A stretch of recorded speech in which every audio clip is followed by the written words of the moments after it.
a couple more lings out would have been a little more helpful. It was unfortunate that he lost there because he was doing a great job microing with queens on the ramp.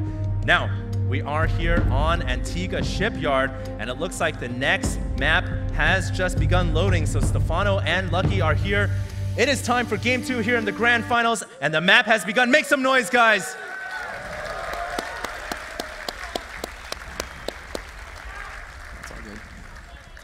All right, now at the 12 o'clock position, ladies and gentlemen, from South Korea, we have FXO's Lucky. Make some noise!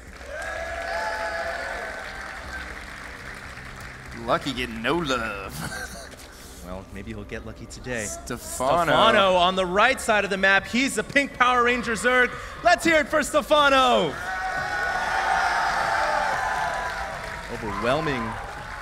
Overwhelming response there for Stephano. Well, there it is. We clearly have our fan favorite, and he is also currently up a game in the finals. Yeah. Very quick Game 1 victory, and you know, it's just got to be so nice to grab that first win early on in the series. Oh yeah, absolutely. Especially that fast. I mean, it's just boom, Game 1 down. Let's move right into Game 2.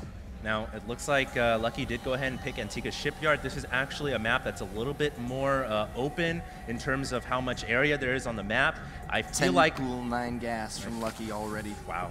Well, it looks like Lucky now taking a page out of Stephano's book and opening up with a very early pool. He cancels the gas here, just using that to build early extra drones. But you know what? I was going to say, this is a map where Lucky could actually pull off the 15 hatch, and I don't think that Stephano would have opened up with an early pool and gas on this map, but now Lucky is switching it back and going with a quick pool. Well, I think that Stephano is certainly going to come out ahead here. You know, his pool slightly later, he eked out those extra drones, and I just like his build a little bit better. I think Lucky was anticipating maybe a 15 hatch or something, going to try and get in there and do some early damage with these lings, but Stephano is most definitely going to have, you know, either a queen almost done or, you know, four to six lings of his own out by the time that Lucky makes his way all the way over there, especially on a huge map like this. Yeah, and a build like this is more tailored to dealing with a quick 15 hatch, as we saw Stephano use against Lucky in the prior game. Now, with Lucky going opening with this early pool, I just don't see those 6 Zerglings doing enough damage, as you said before, because Stephano's pool is now up. He's going to have a queen for defense. He can also use his drones if he really needs to, and he's about to have Zerglings of his own pop out. Yeah, he certainly is. Now, these first 6 making their way in as we speak. Stephano dropping a smiley face. I think he very confident there. I think he read that pretty well and knows that, you know, you're not going to be able to do that much damage here, and he has enough lings now to certainly ward this off, and his queen is about to pop out. Additional lings actually coming in right now for Lucky. Some good micro from Lucky, but the queen is about to pop out, and once she pops out, the rest of these lings are going to have to tuck tail and run, because low hit point lings without speed certainly cannot. They cannot fight a queen. Do anything against that queen. Queen is going to be very good. And hey, Stephano capitalizing on his build order advantage with a quick hatchery here. I actually really like that strategy and that decision, because now he's going to be able to pull into a macro game. He knows, or at least he's hoping, that Lucky isn't going to follow this up with additional aggression. And even if he does, you know what? Stephano's got that extra drone advantage. Yeah, I certainly think he's followed this up well. I like the quick hatchery there. It's actually going to get scouted out by Lucky, who left a single Zergling out on the field, so he'll see that Baneling nest as well. I'm going to get in there and figure out exactly what Stephano's up to. Stephano unable to get up the ramp. There is a full block there, and he's going to use those queens to prevent him from getting in the main. Yeah, very nice block once again from Lucky. We saw him do that in the previous game. It actually looks like Stephano didn't have a drone advantage earlier on, simply because he made so many lings here. He's not going to be able to bust through that front door. However, the longer this game goes, I feel like Stephano's going to be able to pull further and further ahead. Remember, guys, he's going to have an extra hatchery, extra larva, more production. Now, what is Lucky going to do about that? He's going to go straight up one base, ling bling play, and he's going to try to kill off this hatchery, or at least do enough damage to keep the game balanced. Yeah, he's going to have to. He's just now Maynarding a few drones over to his natural. He's also up by 1 drone currently. So both players have kind of stabilized here. And oh, actually, scratch that. It looks like Lucky is going to go for some serious aggression early on in this game. He has no intention of expanding just yet. Yeah. And defensive banelings from Stephano. Another brilliant read by Stephano. I also love the spine crawler that he made inside the main, man. This is so smart. He knows he went for that hatchery first. He's going to land that spine crawler down at the net. It's going to provide him so much protection from lings that are going to try to train themselves on the banelings, because the spine crawler can just poke him and kill him off and protect the banelings. And this is just good play in general. Now, Lucky has a lot of banelings, man. This is going to go down to bling on bling war. Who's going to win the battle? The spine crawler helping out immensely, and so many banelings detonating right there. Huge, huge, huge detonation right there for Stephano. Takes out a ton of banelings, lings, suicides a few of his own banelings, but whatever. That was absolutely worth it, 100% worth it. Lucky lost so many banelings right there, man. He was looking to do a lot more damage than that. I can't emphasize how important this spine crawler is, though. Look at how many kills it has. 4 kills, and I'm pretty sure the majority of those are banelings, which would have done so much damage to Stephano's economy. Now, more aggression outside of the middle of the map. It doesn't look like, yes, Lucky is expanding here, but his banelings are exposed in the middle of the map. He cancels his banelings and runs away. Lucky could be in trouble here if Stephano, well, Stephano actually, it looks like, oh, the queen wants to transition here. Yeah, it looks like Lucky definitely wants to get that expansion down, and he wants to play a macro game, so it is possible in ZVZ to have a macro game. This baneling could detonate on the building banelings. He's gonna kill. No, he didn't wait. Yeah. He didn't wait. They were in their egg form. He just had to wait a split second there. Yeah. But it was worth a try. Oh my God, Lucky could kill off all the units in the middle of the field. It's just gonna be bling on bling. Oh my God, war. this My is ridiculous. Goodness. It looks like Lucky has to pull banelings running his around lings everywhere. away. Yeah, he's gotta be so careful right now. He attacks his own hatchery. Oh my God. He needs to train his lings on each baneling individually here. He's gotta be so cost effective. I love how he leaves the queens on the ramp and stays away from those dangerous banelings, but he's gotta keep this hatchery alive. Yeah, he really does. Oh. Such good micro from Lucky Pain User. Yeah. Oh.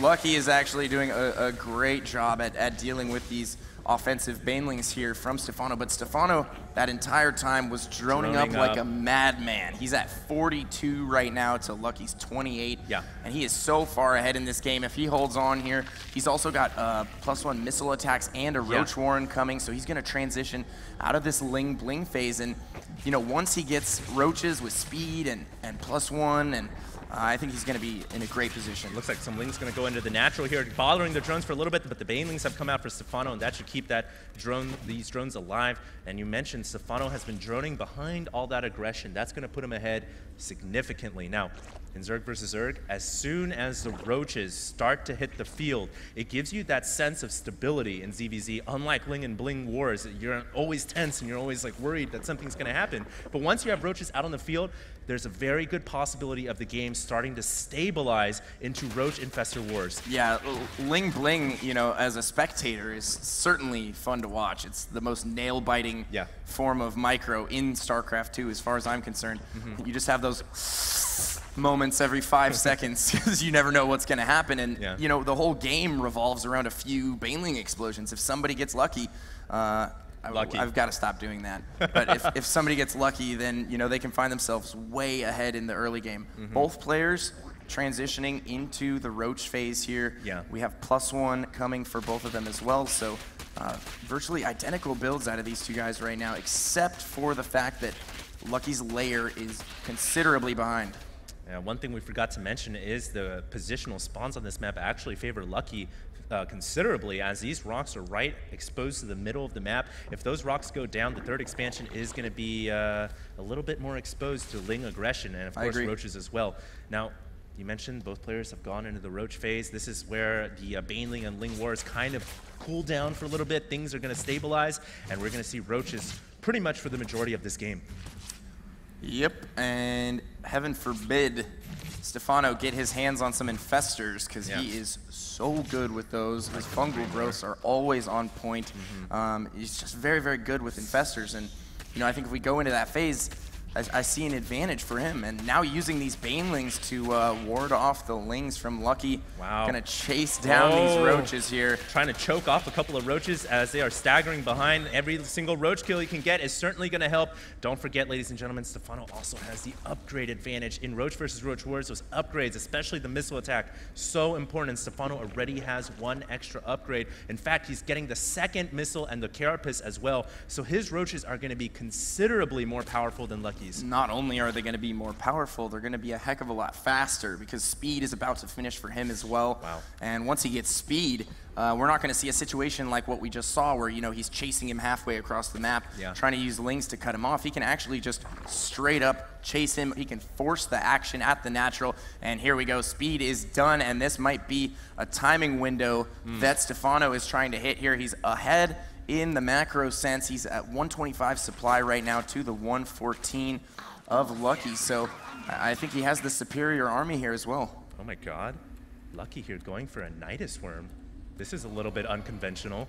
He's actually going to try to go for a Nidus here. Now, Nidus and ZVZ certainly can work, but going with speedless roaches into the Nidus is going to be a little bit difficult to manage, but he does have a lot of speedlings. I see him trying to use speedlings, running into the Nidus Canal and going behind, maybe back behind the main or the natural or something to try to bother Stephano a little bit so he can gain some ground in this game. But if he decides to send all of his roaches in as well, that can work, but he's going to leave his natural exposed. We'll just have to see what he does with this Nidus. And he is constructing a worm right now. I'm not entirely sure Bottom where. corner of the main. There it is. Now that's pretty sneaky. He can use that to, get in there and get some drone kills, and then he could also maybe attack the front. But wow, I feel like Stephano is going to be able to deal with this. He hears that dreaded sound in his earphones, starts sending his units all back to the main. He's prepared for this. Oh my God, all of his roaches out of position. Stephano all over this with so many roaches, and it looks like Stephano is probably just going to clean the house. His roaches have 1-2, their armor upgrade just finished, and Stephano has a better concave as well. This is an outstanding victory for Stephano. Yeah, this is amazing. I mean, he is just ripping through Lucky. Yeah. That fight right there was so one-sided. The supply differential now 171 to 99. You have got to be kidding me. Yeah, Stephano is just creaming this game right now. He has so many upgrades, and there's the GG. There is the GG. Unbelievable. A foreigner for the first time here.